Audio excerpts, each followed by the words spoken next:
India last year in October. Yeah, in October to November. I was living like for a month in India, for about a month, a little bit more. And I was staying with my aunt. She was staying in India for longer and she needed help, so I went there to help her. She was pregnant, and that was an experience. I think that's one of the most interesting experiences in my life, was living in India for a month. We were in New Delhi, so I haven't been anywhere at that time.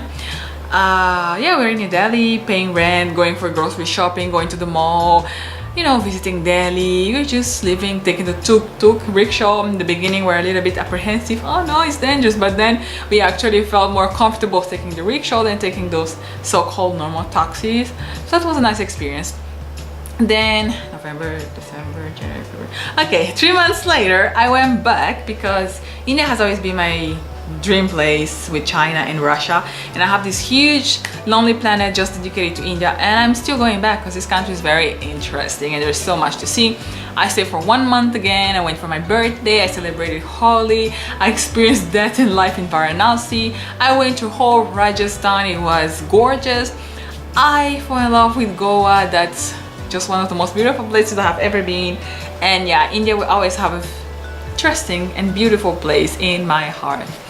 So, but with that being said, a lot of people ask me what is being a blogger traveling in India. I did travel solo, I did travel with a group.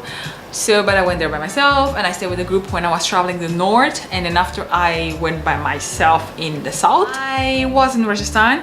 It was amazing, and Goa, like, really, that's I don't have enough words for Goa. And without saying, traveling white black is different for sure, because people are not really used to see people looking like me everywhere. And I would say that even if you're white, of course you're still gonna get stares in India, not just if you're black. If you're different than the most of Indian people, but obviously I'm gonna get more stares because you don't see a lot of black people going around India. African people, yeah, going around India, because I'm African. If you guys don't know, I'm from Southwest Africa, more precisely from Angola.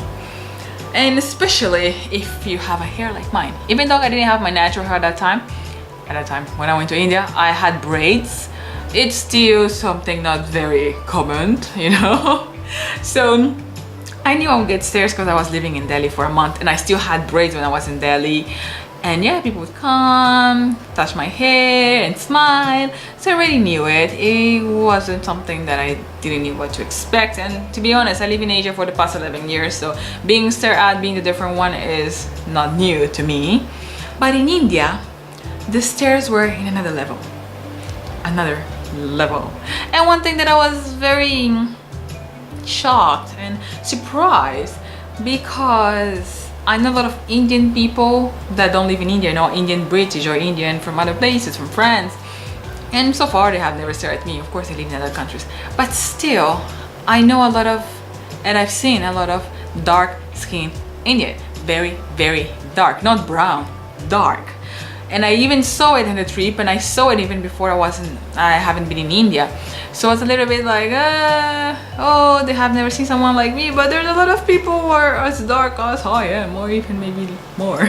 So I felt a little bit, it felt strange that they were staring so much, more than Chinese, you know, more than Chinese. And a lot of people have dark skin.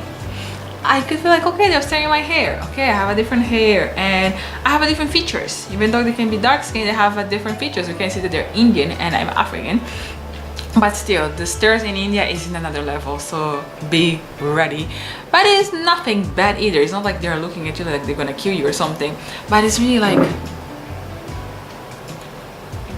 you know, it's really. And some people will come to you, not a lot to be honest, in China is more. People come to you for a picture, touch your hair, not much, it's mostly stares. Very few people come to you, oh, can I get a picture? Yes, you're gonna get that, of course, if you go to Taj Mahal or a very popular spot, but other than that, it's mostly they're gonna stare, but they're not really gonna go approach you and ask for a picture or anything like that. So yeah, staring in India is in another level, so you guys need to be ready. And I knew that my people stare at me even more because I had braids, very Afro-Senegalese twist style, so that's not the most common. Yeah, and I also know if I would have my fro like it is now, I would be even stir even more. So that's just how it is. But it's nothing malicious. I didn't feel like people treat me bad because of it. So yeah, so far really, black people, everyone, don't be afraid to go to India. Don't think it's bad and people are bad and racist, because I really didn't feel that. Yeah, I didn't feel that. It's really, I like the country. It's not easy to travel India. It's not easy to be in India. It's challenging. Service is not the best. Internet sucks. There's a lot of bad things in India, like anywhere else. And there's videos already in the channel, or they'll come in the channel, so I don't know the order. But yeah, it's challenging, but it's definitely worth it, as they say.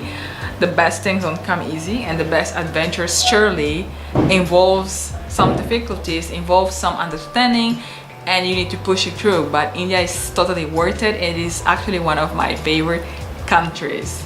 Yes, it's India and China so far. I haven't seen the whole world. Probably one day I will see, but I've been to quite a lot of places for my age.